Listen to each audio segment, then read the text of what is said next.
What happens when Dragon's Dogma 2 mingles with Medieval Dynasty, takes some notes from Age of Empires, and looks over the shoulders of Mount and Blade Bannerlord? Well, you get Bellwright.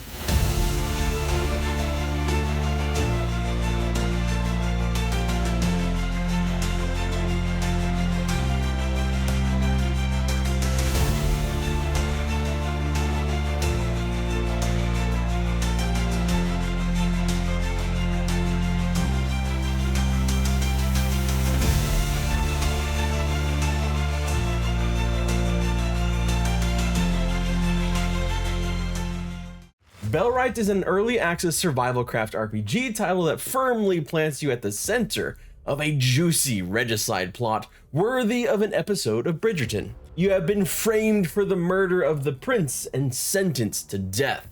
So you've been living in the shadows, as you would. Because when you think about it, like putting your head on a stump and like sharp objects like being aimed at your whole neck region, a very sensitive region of your body, seems like a really bad way to go about your day, even in medieval times. It's here that you begin your journey to clear your name through revolution. And what better way to do so than by picking up stones?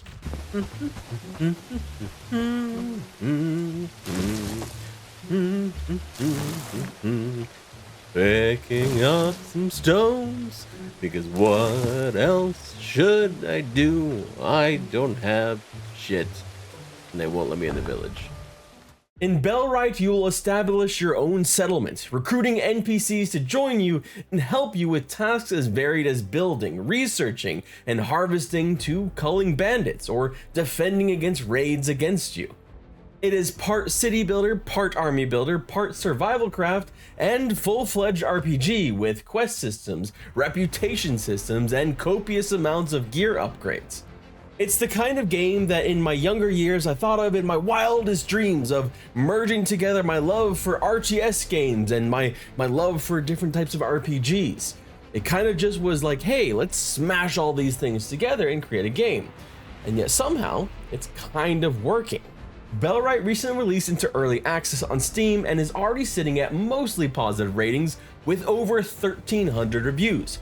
The game, developed by Donkey Crew and published by Snail Games, has already been in development for years, but they made the move to go into early access to listen to player feedback to allow them to implement the most requested features. This is probably going to be a lengthy early access as well, as they plan to launch a 1.0 within about 3 years. More on what that final version will look like toward the end of the video.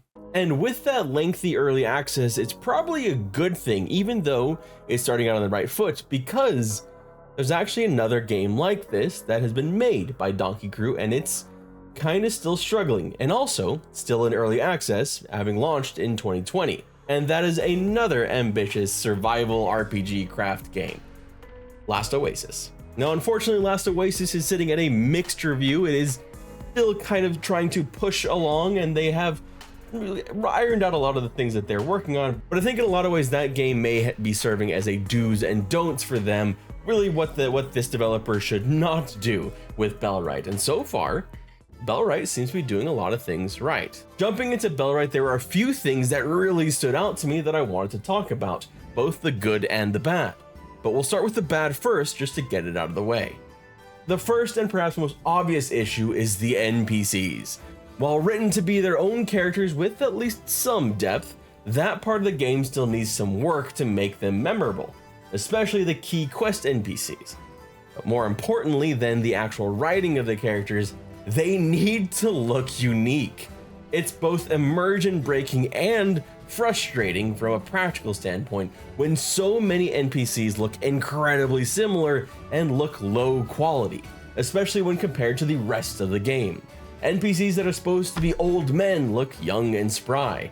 Finding proper quest NPCs is a game of talking to everyone who looks like that one quest NPC you saw, without much variety in hair color, without much variety in clothing or skin color or anything.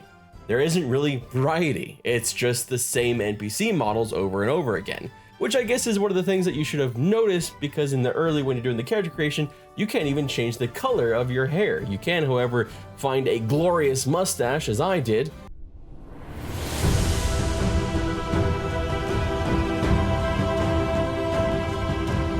but that's about it. Beyond that, there's a need for some tuning and refinement. Hitboxes for wolves feel off, and at times they've been invulnerable. That and just general bug fixes, as well as the fact that, well, the game isn't finished. The developments on the tech tree are extensive, but they do end long before I believe they want them to, as they've talked up castles and sieges, and that does not appear to be possible at the moment. So basically, it's an early access game that needs a lot of work still, in a couple key areas. That's really what it comes down to. But what about the good things in the game? The first thing I really want to highlight is the weather and environment. Despite the game being low fantasy, basically no magic, no orcs or goblins, or sadly no Karlachs, the world evokes its setting, medieval Europe, much like another fantastic RPG, Kingdom Come Deliverance. It feels like a lived-in world, an expansive world, and one where traveling actually is fun, if a bit tiresome due to sprint fatigue. What really pulls it together is the dynamics of a fantastic weather system with tremendous rainstorms, though I do think that the thunder could be louder, and brilliant lightning flashes, which really just show the dynamics of lighting in the game as they light up the whole world around you. Snow and blizzards which change everything, a beautiful day-night cycle, and of course, just your everyday spring. It brings the world to life and makes it feel like a home as you try to shelter your growing army of NPCs. An army of NPCs who will routinely find ways to die by just jumping into the middle of oncoming raids of bandits. Get up. Like he ran into them. There were 8 bandits. He ran into eight bandits. The combat, while it does need tweaking, is fun as well. They use an action-oriented directional aiming and blocking combat system, and there's something enticing about it. Even though I'm really quite bad at it, it makes me want to get better and learn more, and when you do get a block, it's very satisfying. The combat is elevated by the inclusion of the army or squad system, which lets you take all of those NPCs that you recruited to help you build your settlement and go and destroy bandit encampments as you build up your stature and work toward improving your gear and improving your position against the queen. Finally, and perhaps not the most important, but still adding to the RPG side of things, the sheer number of quests, each written to show more about the world and what's going on, make you feel a greater part of it, really making this game stand apart from some of the other survival RPGs and more into the RPG side of things.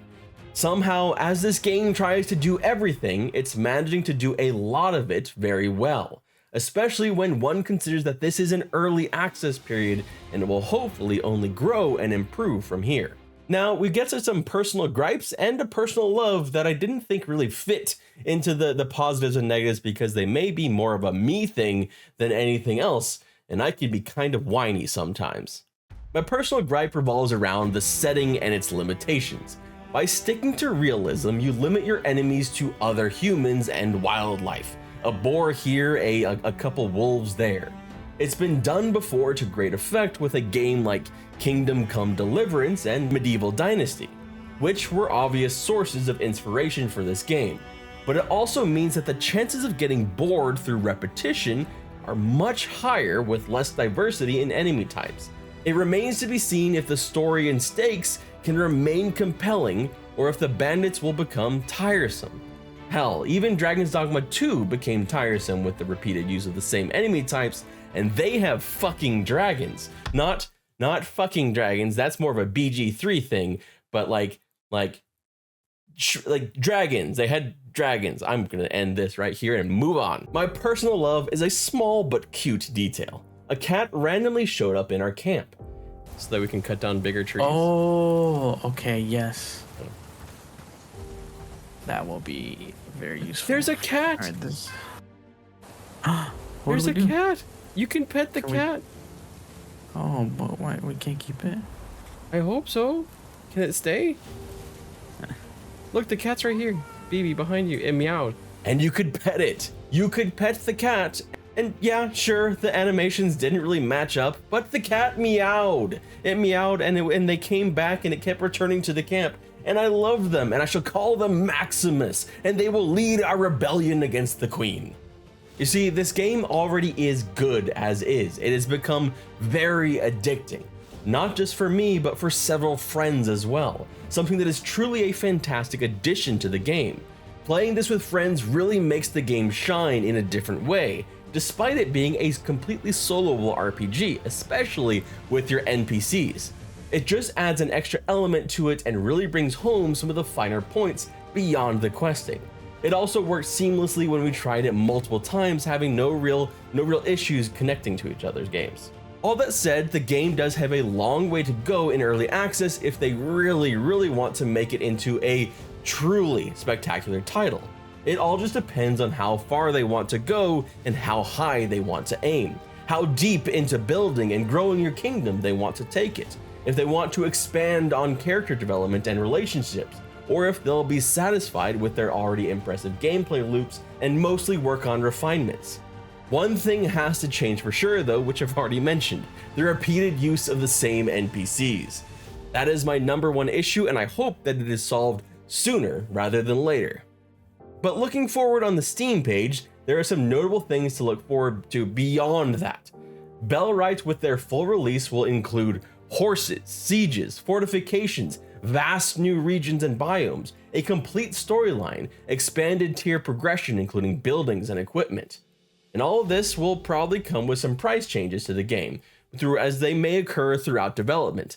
But as it stands right now, the game is priced at a very fair $29.99 with a 10% off discount for the first few days of release. If you want to see my first impressions of the game, first solo and then with my friend BB, you can see that in this stream right here. Just jump around a bit and see how things were going. My name is Trevor Flynn. Thank you so much for watching. It means so much to me and I really appreciate it, and I hope you have a absolutely wonderful day.